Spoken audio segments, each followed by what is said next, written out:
I will not take much of your time. I will try. I've even set a timer because I am from the 844 system. The 844 system, we learned with diagrams and flowcharts. Who is like me? Yeah. Hello. Okay. Given way. We try this one. Great. So I learned with diagrams and flowcharts. Just check with your neighbor, which system did you do? Because I need you to help me tell them something. Have they told you? How many told you, your neighbor told you 844? How many told you CP something? Yeah? So I want to tell you why. Because when we were growing up, people used to tell us, when you used to ask them, which system did you do? And people will tell you CP. And you ask them, CP what? And then we tell them, you're old. Do you remember? I don't know how to tell you this nicely because it may break your heart. Please tell your neighbor you're old. Because now you know when you start saying, I did 844, people are looking at you. Which one are they doing nowadays? They're doing CBC. So trust me, we just joined the other side of this conversation. So I'll be taking us through just a brief conversation on navigating the corporate landscape. And P.S. Roslyn has done a great job just speaking to what it looks like from a political side of it and public sector. I'll just take a bit of a brief to talk about corporate. And by a show of hands, perhaps I'd like to appreciate how many of us in the room work in the private sector. How many of us in the room work in public sector? Okay, and how many of us work for ourselves? All right, great, because all of those are vocations. So, because as we speak to this, some of this will apply to even those of us who are working in government. Because there's a lot of things that have been said that may end up being a repeat. And I will be speaking specifically to leadership beyond technical expertise. Because one of the things we do so well as women, we are well read, isn't it? We have papers. In fact, if you read my CV, we have papers. In fact, the way we introduce ourselves is, my name is so-and-so, or I was just looking at my bio and I was just thinking, man, we need to shorten that thing. Because there's a lot of things. But as I've been introduced, my name is Njeri Jomo. I am married to one husband. It is very important in this day and age to clarify for context. And I'm a mother of 3 children. They're not young children. So if I look young, just tell your neighbor ni pesa.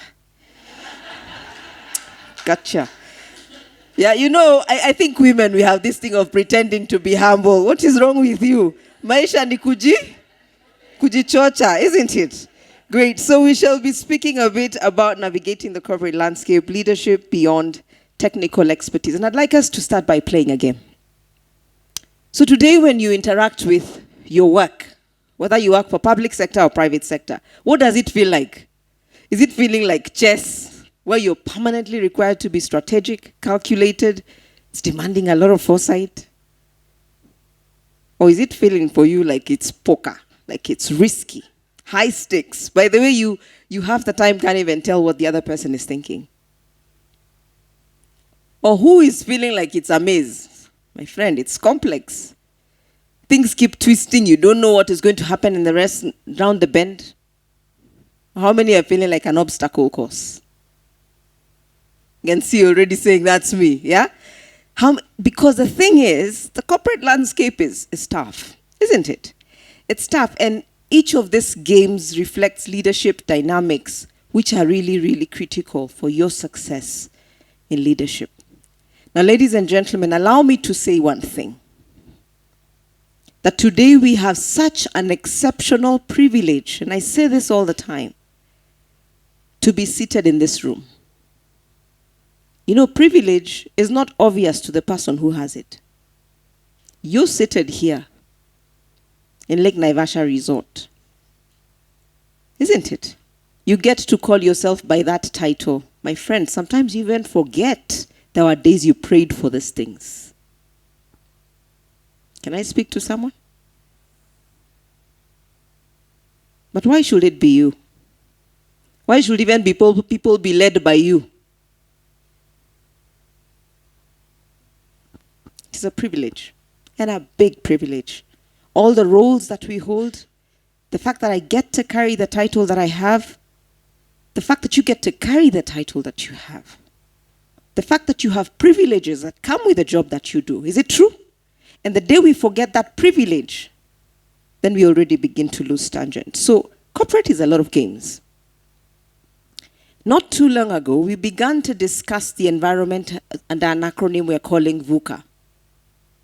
We said that the corporate environment was volatile.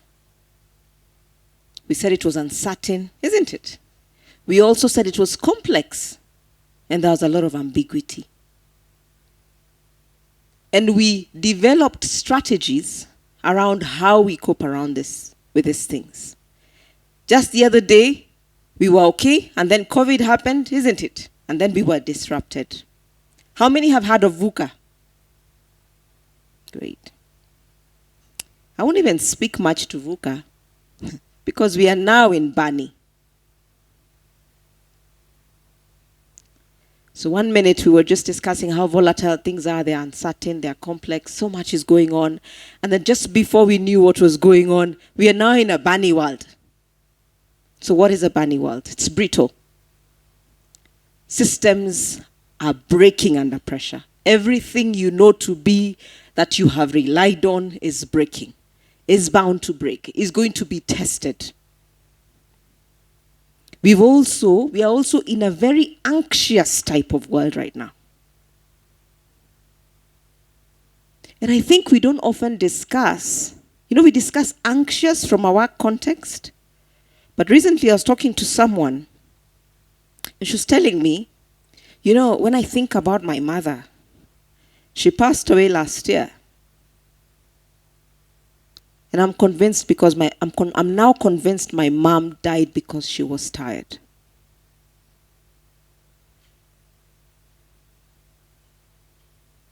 It's anxious, right? Isn't it? Right now, I don't know, we are feeling the economy. I don't know, we keep discussing things. In fact, it's become so real, I don't watch news nowadays because I don't want to add to my anxiety. I can't just be dealing with my boards and then add other things. And then for some reason, guys in the news just keep adding something else to give us more anxiety. It's anxious. There's constant uncertainty. And you have no idea just what that does to a human being. That constant anxiety. It's non-linear. There's nothing that's correlation. It's disproportionate. The way you used to rely on the fact that every July, what did you used to say before? Every August, it's sunny. Do you remember those? Okay, so what happened this August? It rained, isn't it? It was actually freezing. We had winter. Do you remember that? Okay, was it happening to me? There's nothing that is consistent. There's a lot of movement around us. It's also incomprehensible. There's a lot of complexity. There's so much that needs to be done. Yet you are expected to perform at your best. Yet you're expected to deliver. Increasingly, I find a setup where even leaders who led 20 years ago may not even have the skill set to advise me today, isn't it? Given the differences in the challenges that we are facing. When my parents were working, they used to take, my parents are civil servants, so they used to have this thing where they take jobs and they work on end. Ladies and gentlemen, the other day we discovered that you can be a public servant, more specifically a CS, and work for 2 years. Hello? In fact, then let me tell those of you in public sector, you are the ones we envied. We used to say, you guys work forever. Nowadays, you have joined us. In fact, you're like us. We're on performance-based contracts, isn't it? Did they just sign them? Is it 2 days ago? Isn't it?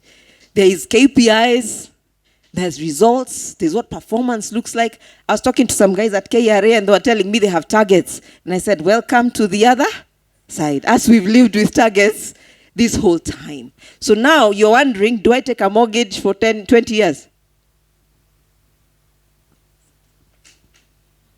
I'll leave you at that. So the world is changing. It's changing fast. You want to be effective. You want to have an impact. So what are we going to do? Because it's not too long ago we were in a VUCA environment. Now it's even brittle. The anxiety is real, isn't it? It's non-linear. Our past experiences may not help us now. And we just can't understand what is going on. Yet as leaders, we want to be effective, we want to deliver, and we want to be successful. I want to speak to the changing role of the corporation secretary. As has been spoken to in my bio, I do sit on the ACI board, but I also sit on our regional boards. That I sit on our Uganda board and our Tanzania boards for Jubilee. And one of the things that I often say is increasingly just recognizing how boardroom dynamics continue to evolve at an impossible rate. I listened to the question that was asked about the boardroom and people looking down on you and being able to decide whether they're going to hear what you're going to say or not.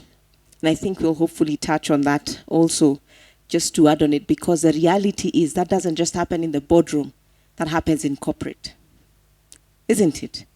It happens in every other single environment of your life. And at the end of the day, you're going to choose how you want to win. So what is the changing role of the corporation secretary? The first thing, I want to speak to the fact that what is changing is from compliance to strategy.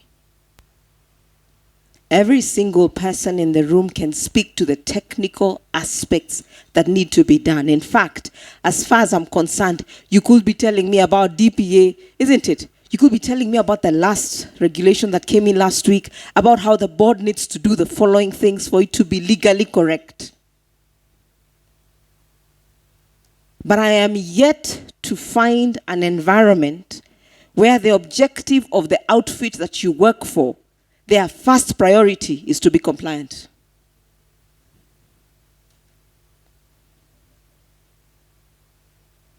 What is the first agenda for those who are in for-profit enterprises? To make money. What about government?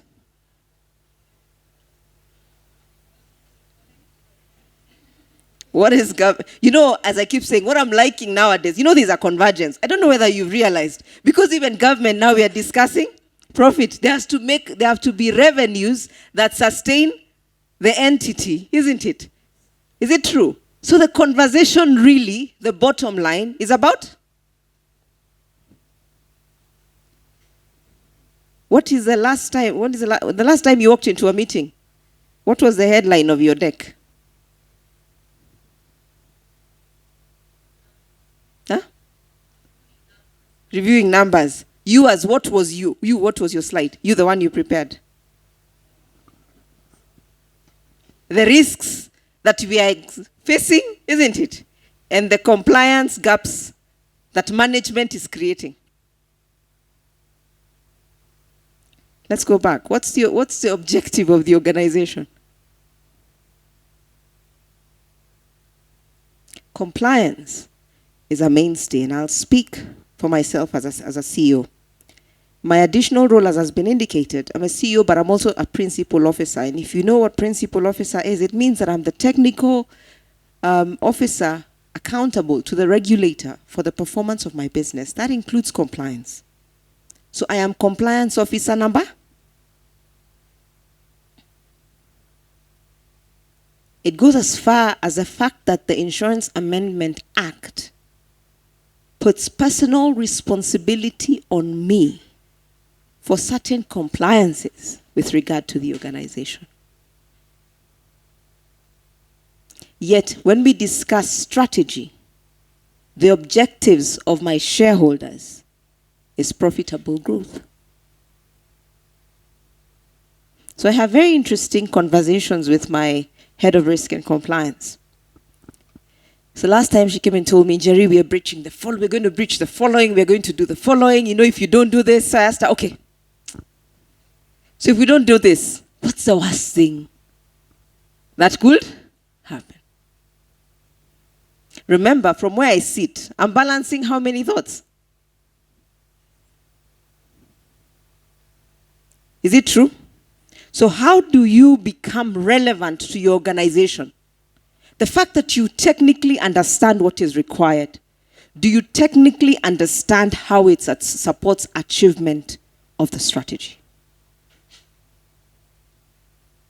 Because until you understand how what you know impacts what the organization is trying to achieve, then you're going to have a very hard time having a voice at the table. So they will have you at the table because they need to accommodate you. But is that what we want? We want to be there because our voice counts.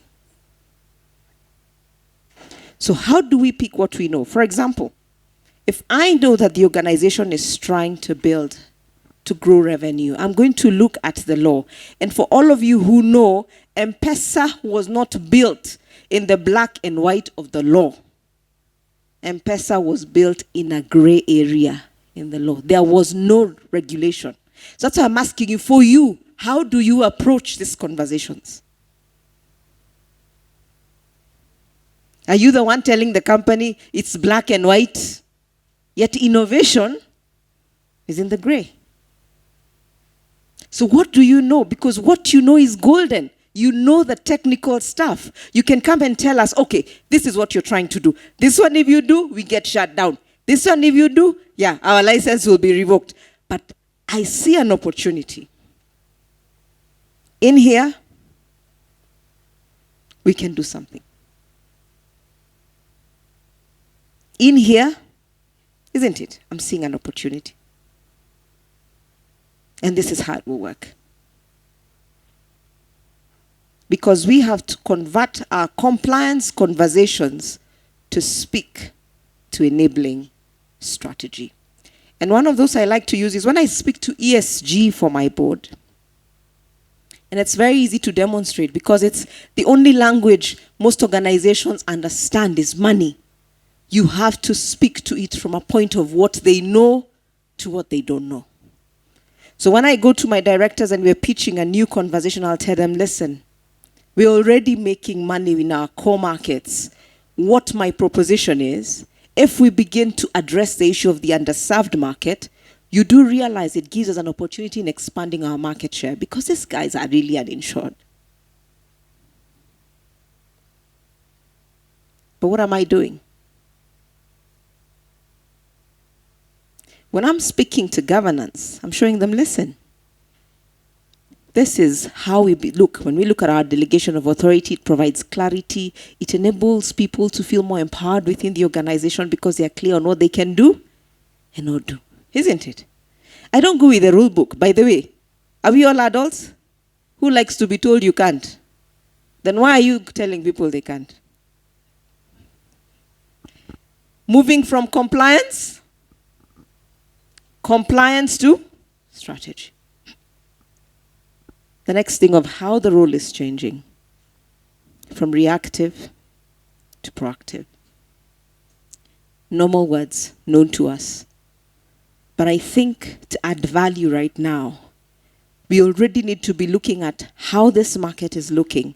I hope you're the first guys who are attending all economic forums being held by which bank, where, and listening to the trends that are happening to the economy, because you have to be able to advise the business in advance. This is what is coming. By next year, we're already looking at a possibility that, okay, fine, government is going to spend less. There's already certain cutbacks, isn't it? So we're anticipating there'll be reduced liquidity in the market, isn't it? And therefore, what does that mean? And how do we position our organization to win? And how do you use what you already know that is technical to support the business do what it knows to do? And this is one thing we do very well as people who understand jargon. But it's often said that if you can't explain it simply enough, you don't understand it.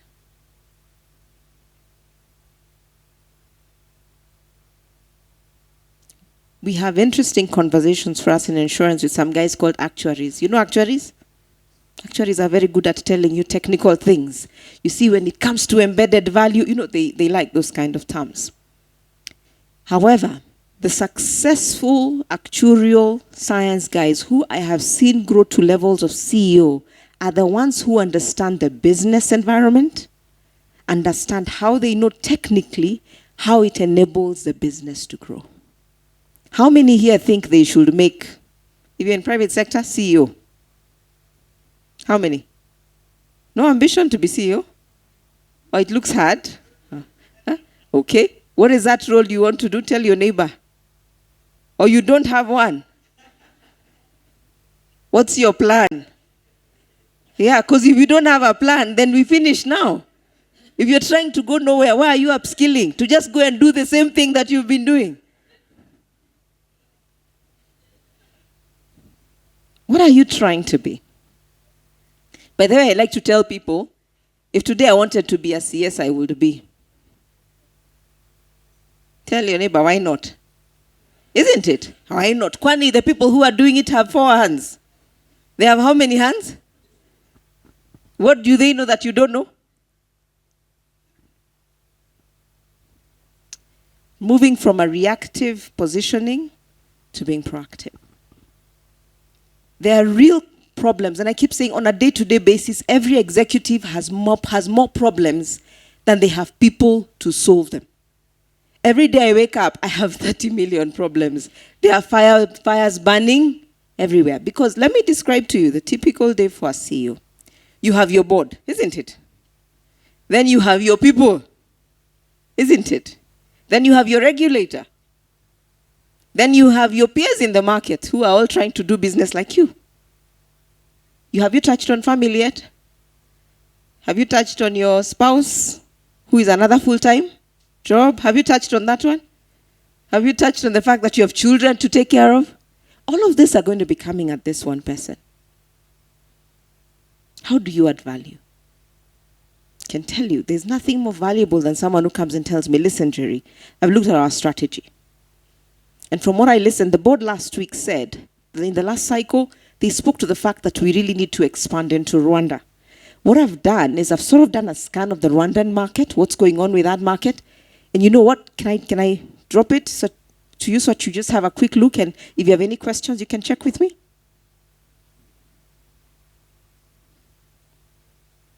Just nudge your neighbor and ask them, is that you? Is that you? Okay. Is that you? Because if that's not you, then what value are you? Remember, we started from the beginning. The fact that you already hold that role you hold is already a privilege. Is it true? Is it true? But then today go and sit down with yourself and have a meeting. You will realize it is a privilege. Anybody else can hold the office you already hold. So why you? And what are you going to do in that time that actually makes a difference? So we started from the beginning. We said from compliance, and now we are on from reactive. The third thing, from reporting to influencing. Our role is changing. We are moving from people who just report the state of compliance to people who influence and shape boardroom conversations and dynamics. There are some indispensable company secretaries in our boardrooms. And there are others, by the way, you might as well outsource because they don't add. You hold such a powerful position. How many have done law in the room? You know, I keep saying, you guys, you read a lot, isn't it? You read a lot. You read a lot. You have no idea how what you know is gold. You see, everything we do is a contract. Is it true? Is it true? I can tell you I haven't done law, but I'm an adopted lawyer.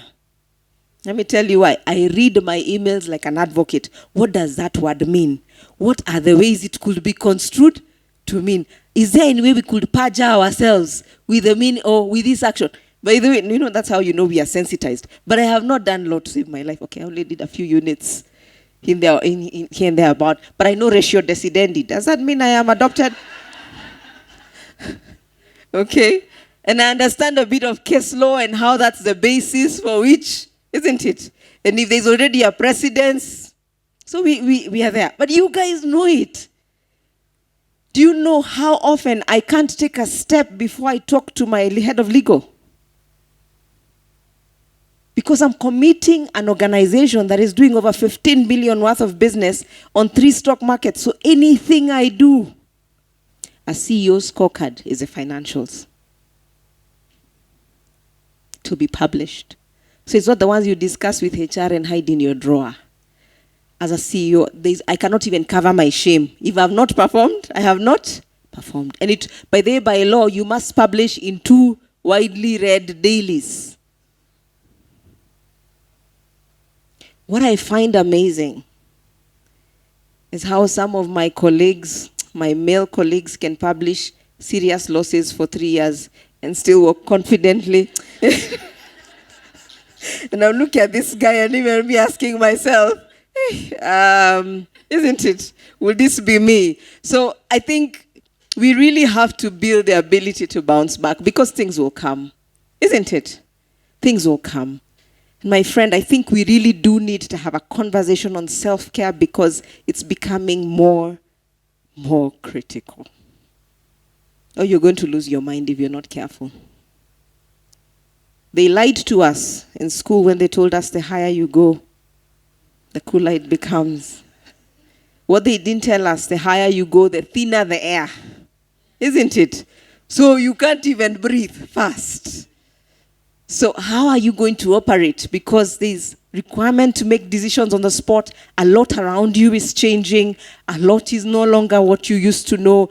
And if you don't take care of yourself, your mind can't perform optimally. One of the biggest advices someone gave me when I became an executive is, Njeri, find time to sleep. Can I repeat again? Find time to sleep. Now that sounds like everything you've been taught not to do, isn't it? Especially for any of you who had African mothers. You know those African mothers. The minute she saw you sitting, she realized, in fact, there was something to be done. So, in fact, sleeping cannot happen. But it's funny that the higher you go, you will be using a lot of your mind. Isn't it? So you do find, I find that I will be exhausted by the time it's the end of day. So I am deliberate, at least once. And in fact, this person told me, when you're exhausted, please find time to sleep and let nobody wake you up until your body naturally wakes itself. Because your brain needs to be in top function to think on the spot, to make decisions quickly, because things come very fast. So can we agree? I know, and I'm telling especially the men this, it sounds like the most ridiculous thing because you can't go and tell your wife while you're sleeping. But we've said, find time to sleep.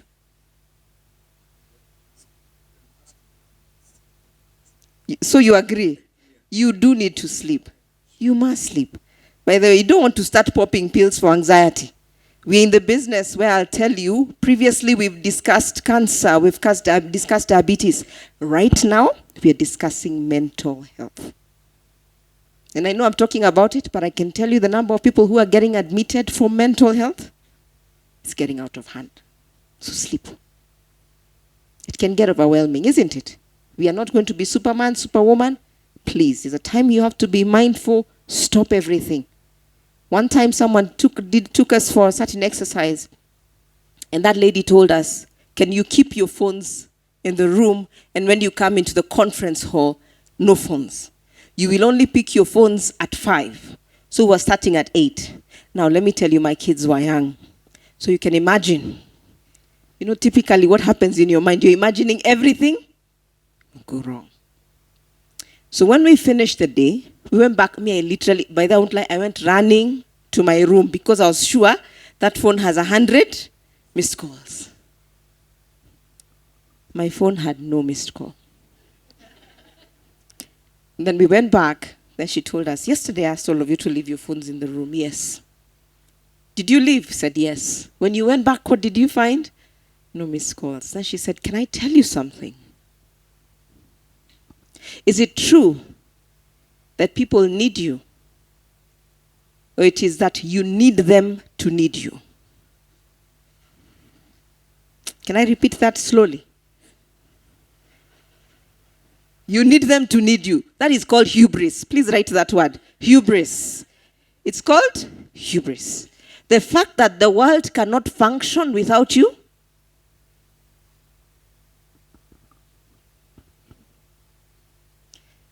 So we've discussed a couple of leadership items you need in your toolkit. My challenge to all of us is that you identify at least one and you refine it.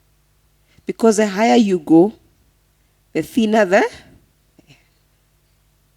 You're going to need to be very good. So I'm sure you know your technical stuff. But what kills and finishes leaders is the soft stuff. It's not what you know. It's how you communicate it, how you deliver it, how you choose to do it. I want to end. I want to end with a quote where it says, the pessimist complains about the wind. The optimist expects it to change. But the leader does what? Adjust the sails. The pessimist will complain. We've just talked about our talk time. What are we talking about? Because you're either a winner or a whiner. You're either a winner or you're whining. And you know you hate it when your 2-year-old is just going on and on and on. But you know it's hard when you're told this as an adult. The pessimist complains about the wind. The wind will blow. And by the way, it will blow in any direction. You have no control. The optimist is going to keep hoping something changes. But if you're going to lead, if anyone should be led by you, if anyone should even say, this is a person who leads me, because you know you're determining their pace, you're determining their progress. Please lead. Please lead. But you can't lead if you're not ready to work on yourself and to do the things that need to be done for you to get where you need to be. So adjust your sails. Be aware of what's going on around you. Refine where you need to refine. Be aware of what you don't have in your toolkit. If you know your stuff but you're impatient, work on it. If you know your stuff but you know you quite frankly make your decisions in a corner, start incorporating and collaborating with others. If you know that half the time everyone in the office is always fighting you because really you just sound like you're on your own tangent, think about how you're going to unlock their goodwill to support you. But do the work. Adjust the sails, because that will determine where your team goes. So I'm going to ask that you define your leadership strategy. And I'm going to really ask that by the time you leave this conference, today is what date? 21st of November 2025. And I really hope to God you don't leave this conference and you meet here next year as if you're ticking a box. It's a waste of space. It's a waste of space that if someone had been given the name that you have, that name will probably be someone very senior. Hello? No, let's go there, isn't it? But now because it's you, and you come for another conference, to end a lunch, you know how we stroll for lunch, isn't it? We talk some things, then we come back, have another session, then ask, watamaliza saa ngapi, isn't it? So that we can go and enjoy the hotel, isn't it? Then you go and you haven't made a change. So what's your greatest leadership strength? I think you need to reflect on that, because the one thing that you have for you to do well, the constant is always going to be you. The people around you will change. The environment can change. The companies can change. You could work for one government agency or the other, or one company or the other, but the constant is you. So you really must know yourself. So what's your greatest strength? And what is the one area you must improve? We can sit here and have chats, but you're the product of what you do when you're alone. So I really do hope that you choose to do the work, because the rest of us, you're just keeping appearances. And the one thing about friendship is horrible. That person seated next to you is your friend. But my friend, if they dare go and become Attorney General, and you move to Madare, you wait, you call it friendship. You try and say, but you are my friend. That is yours. Work on you. What is your most pressing challenge? You need to know what you're dealing with, what's really going on. And when I'm asking you to choose one, you need one, because you can't work on a million things at the same time. And what's stopping you from addressing it? Because we have to put in the work. I'm going to ask us that over the next 30 days, you're going to take a bold move. There's a step you need to take. You're going to need to take a really bold step. I asked earlier how many of us are planning to be CEOs or lead organizations, and you didn't raise your hand. Or one did. Oh, okay. How many want to lead, like at the senior most level of the organization you're in? So we do the work, right? Because those people deserve a good leader, don't you think? How many want to be the president of Kenya? Same pressure. Even you can do it. It is just that you have to do the work, isn't it? But it is not going to be a walk in the park. Leadership is not a destination. It's a journey. We're going to do the work, but we have to be cognizant that it's not all things at once. We are clear. What do I do? What do I do? And refine it. And your next move defines your legacy. I'm going to challenge all of us to lead boldly. Lead boldly. Make sure your presence is felt. In fact, let your absence be felt even more. Lead boldly. I'm going to leave by telling you it's your move. What move are you going to take? Thank you. Thank you all very much.